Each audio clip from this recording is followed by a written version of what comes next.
In 2006, President George W. Bush allocated nearly $7 billion to securing our borders. The Border Patrol. We protect America. Are you up to the challenge? Customs and Border Protection has now become the largest law enforcement agency in the country. The majority of our activity is going to be within the first 30 miles of the border, because that's where our primary focus is. Most Americans may not know it, but there is a second line of defense. A network of domestic checkpoints up to 100 miles away from Mexico. These internal checkpoints also received an influx of agents as well as new gear and sniffer dogs. We went to check out a particularly notorious one, Sierra Blanca, in the middle of nowhere on Interstate 10 in West Texas. Hey ma'am, is everyone on board U.S. citizen? Yes, sir. This is where a host of American celebrities have been busted for drugs. Snoop Dogg, Fiona Apple, and of course Willie Nelson, while rolling through in his tour bus. Checkpoints like this were set up to catch illegal immigrants and major drug traffickers. But the Center for Investigative Reporting has found that instead, this Border Patrol checkpoint is ensnaring mostly Americans, thousands of U.S. citizens traveling within their own country. In the dusty parking lot of the Sierra Blanca police station, I met 3 friends from Austin who just learned this the hard way. Lewis Phelps, the one who looks a little worse for wear, just turned 26. Yeah, we went to a hockey game on my birthday, went downtown, Austin, did all that. That was a fun time. We went to Vegas about like 5 days later, that was fun. And then the ride back was fun until that checkpoint on I-10. That's when Lewis was busted. The Center for Investigative Reporting has discovered that 8 out of 10 people arrested at this checkpoint are American citizens like Lewis. He was driving, I was asleep, and our buddy Lewis was passed out in the back, and we were, 100 yards from the checkpoint, so we kind of didn't know what to do. I kind of just woke up with my seatbelt on, and I guess the Border Patrol agent actually woke Lewis up because we didn't wake him up. The checkpoint at Sierra Blanca is on I-10, the highway that runs from California to Florida, a road that never even goes into Mexico. But because of the high traffic, the site was chosen as an immigration checkpoint in the 1970s. The agents can only ask questions about immigration status, unless the dogs give them probable cause to stop and search you. Was it a dog that got you, or what happened? Yeah, the dog. I love dogs, but I hate that one. There's 2 officers on each side of the car, and then the one to our right had a dog with him. And as we drove by, he would touch the side of the car, and the dog would come up.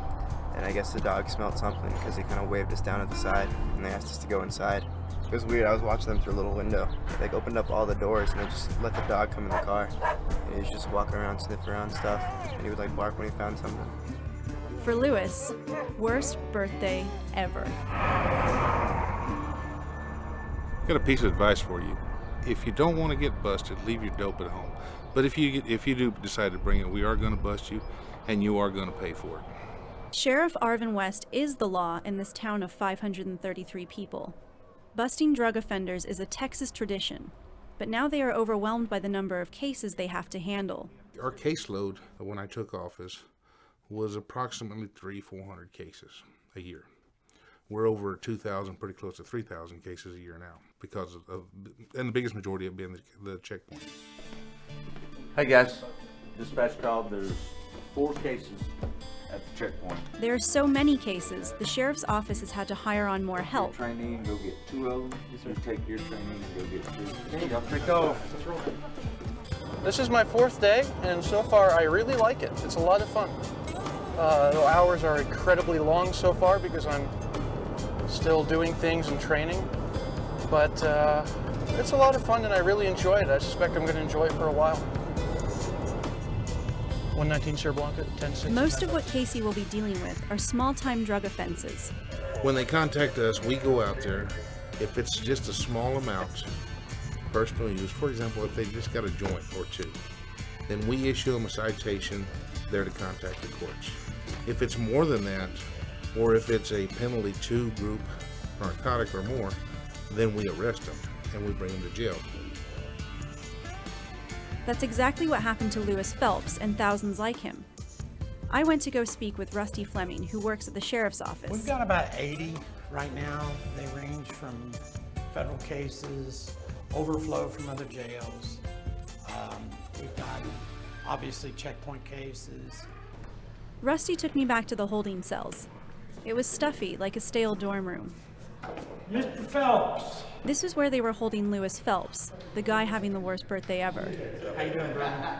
Thanks for talking with us. Yesterday, did you get busted at the checkpoint? Sure did. Okay, you want to tell me about it? They said they found some stuff in my bag, took me in the back, put me in the cell, and now I'm here. When they searched the car, did they ask you to claim it? Whether it was your bag or not? There was 2 of my friends in the car, and it was in my backpack, so I took it. I wasn't going to do that to my friends. Right. Did they go on? Yeah, no, they're still here. The way it works is their case will get put in front of a grand jury, and I can tell you, as far as checkpoint cases go, the Border Patrol wires it up tight. So probably 99.9% of the checkpoint cases all get indicted. So is he typical? Yeah, it's very typical. I mean, for checkpoint cases, that's just the norm. The cell was full of other out-of-towners caught at the checkpoint. Hey man, let us up out this motherfucker, man. Everybody in here because of checkpoint. I'm from California too. I got my weed card. They got me in here for a paraphernalia charge. What's up with that shit? And mama, I love you. I'll be out in about a month. Bang, bang, bang. While Lewis sits tight, his friends waited out in the parking lot after spending the night in a nearby motel. It's just like a waiting game right now. Never again, right? Yeah, Never again not. drive through here. Next time we go to Vegas, we'll just stick the Roswell row. But it's not even like you guys were driving across the border. No, it was going from like New Mexico to Texas. And we had already gotten past the border. Like this checkpoint is like 80 miles east of El Paso. So we were like we went through El Paso and we were like, okay, I guess we're fine. Like we don't have to worry about anything. And then it's like 80 miles later, that's where they get you. Last year alone, Hudspeth County housed and processed 2,600 cases from the checkpoint. It has become the main activity in this tiny town. Okay, so I should find another bail bondsman? If we didn't have the checkpoint with the amount of cases that come through there, this would be Mayberry. But even though the number of arrests is at an all-time high, the amount of drugs seized in each case is typically very small. 1.5 pounds of marijuana. Still, with all those arrests, it adds up to a room full of weed. That smell, I can't ignore it any longer. Well, you're exactly one wall away from 60,000 pounds of dope that we keep in the evidence lockup right there. And this is the main storage for all the evidence that we get. You'll get things like, obviously we've got pharmaceuticals here. You've got small amounts, or what we would consider to be small amounts of marijuana. Right here, this is one load that we procured out of a vehicle, and it's approximately together, it's about 1,500 pounds. This huge seizure, given pride of place in the evidence room, had obviously been prepared by professionals. Like I said, you've damn near got 2,000 pounds. Each one of those bundles, each one of those bundles is typically about 50 to 100 pounds. And the reason it's got this green on it is that's axle grease. And what they do is they seal it first with a saran wrap, and then they put the axle grease on it, and then they seal it again with more saran wrap to throw the dogs off. And then these loads are broken down into smaller loads, and then they're distributed around the country. But this case was clearly the exception. Most cases involve amounts less than 4 ounces. Yeah, what this is we typically will put multiple cases in these boxes just to keep it easy to store. We handle nearly 3,000 cases out of the checkpoint alone each year, so it really just depends. Each case is bagged up separately. And if you notice, these are all sealed by the Border Patrol. Rusty opened up a box filled with bags of hot brownies. What is in here? Cookies. Okay. They look delicious. And see, when the feds take a case like cookies, brownies, that kind of thing, they weigh the whole thing, even the container that it's in. So you might get busted for 10 pounds of cookies when there's really less than an ounce of pot in it. And that can get you a felony charge. Oh, it sucks. But it's meant to. Lewis Phelps is one of the thousands of cases involving less than 4 ounces of pot. He also had a little DMT, a party drug. That's why he had to spend the night in jail. Through the doors and then to the left. So what's going to happen next to that guy? Well, typically he'll get magistrated, and after he's magistrated, they'll set the bond on him. And, you know, he'll call a bonding agent here in town, and he'll get his bail set, and he'll get out. Thank you. At the jail, the county judge sets the bond for prisoners awaiting trial. This is when Phelps finds out how much he'll have to pay to get out. You're Lewis James Phelps? Yes, sir. Lewis, my name's Mike Doyle. I'm the county judge for Hudspeth County. Yes, sir. And I'm here to read you your rights and set bond. Where do you live at? I live in Austin, Texas. Austin, Texas. Okay. Judge Mike Doyle has lived in Hudspeth County for several decades. Charged with possession of a controlled substance, a second-degree felony in the state of Texas. And while he believes the law needs to be enforced, he thinks the price of housing and prosecuting all these drug cases is costing the county more than it can afford. You know, that little baggie of marijuana, you know how much that cost the state of Texas? When you add up all the people, it would be very substantial, I'm sure. Do you understand your rights? Yes, sir. Your bond is going to be set at $2,000. Yes, sir.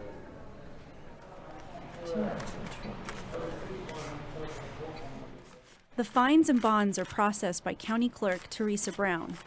We don't care if you smoke dope. Bring more.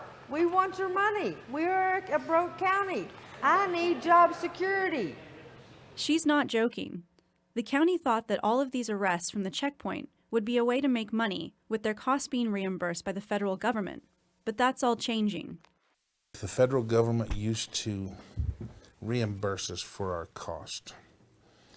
They started out dollar for dollar, and they're the ones that made the approach and said, look, if you'll help us do this, for every dollar it costs you to house these guys, to prosecute these guys, to bring justice to the table, we'll pay you, we'll reimburse you guys. Seemed like a good deal. Every year they cut the funding a little more and a little more and a little more. And if I'm not mistaken, I think the last time we got paid at approximately 48% of what we actually applied for. And it's my understanding that it's going to be cut even more. And it's very quickly getting to the point where, you know, we may end up telling the federal government, you caught them, you skin this cat. In other words, the system of netting small fry offenders at checkpoints and turning them over to local sheriffs to prosecute is starting to break down. In fact, with all the budget cuts in Washington, it's about to get a lot worse for the locals. Yesterday was a big shocker. Yolanda Esparza is the county auditor. She was preparing the county's invoice to the federal government when she got some startling news. It was a shocker for all of us.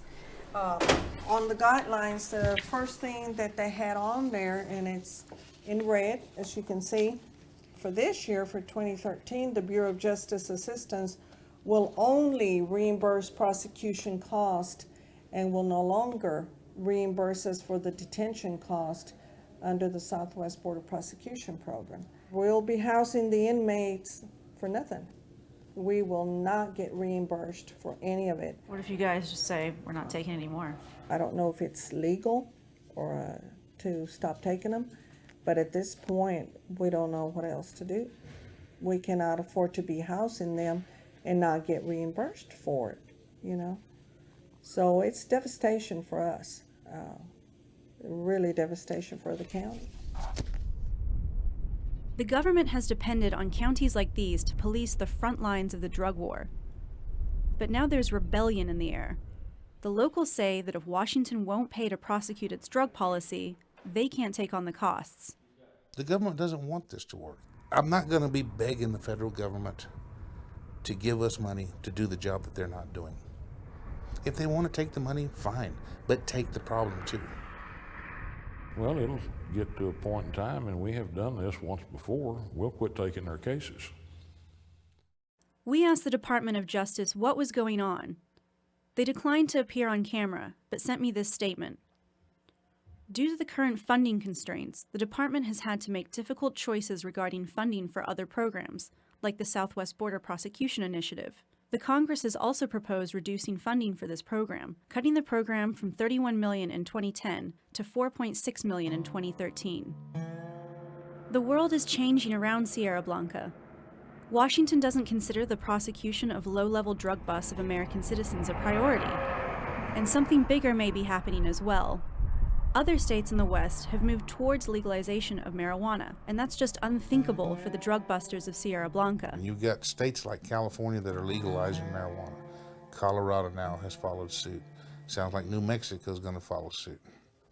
Those people, although it's supposed to be for medicinal purposes, medical issues, we all know that's a crock. I don't understand how they can do this in California when it's against federal law.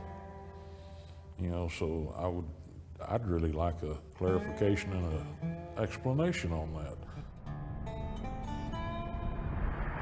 I don't know where all these people are going, why there's so many of them coming from the other states, going through the interstate with drugs. I don't know. You know, maybe our society has lost what's right and what's wrong, and marijuana's wrong.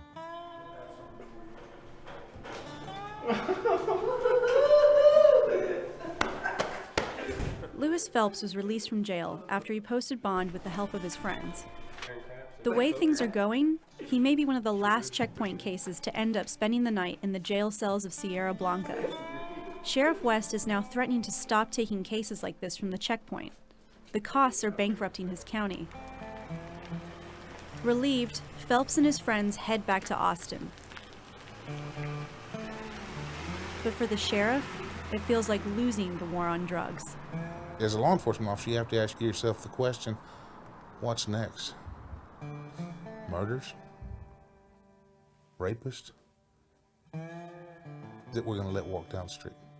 We got to draw the line somewhere, and that's not happening in the drug trade. For 40-something years, we fought this war on drugs. For 40-something years, we have lost our butts on this. And I don't care what Napolitano tells you, what Obama tells you, what Reagan tells you. We have lost our butts on this. We are so far behind the curve on this, it's pathetic.